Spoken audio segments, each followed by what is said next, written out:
Manajernya mana? Hari ini baru HRD-nya tadi lagi ispan. Ini bukan soal pelanggaran aturan.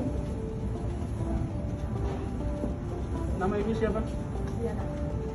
Ibu Diana. Ibu Diana dan perusahaan ibu tidak bertanggung jawab.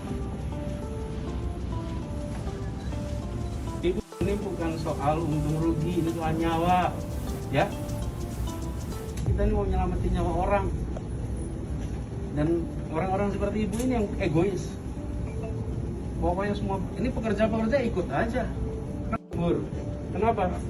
Karena orang-orang tidak peduli seperti ini. Sekarang tutup kantornya dan langsung nanti akan diproses. Dan katakan pada semua, pulang. Taati aturan. Mengerti?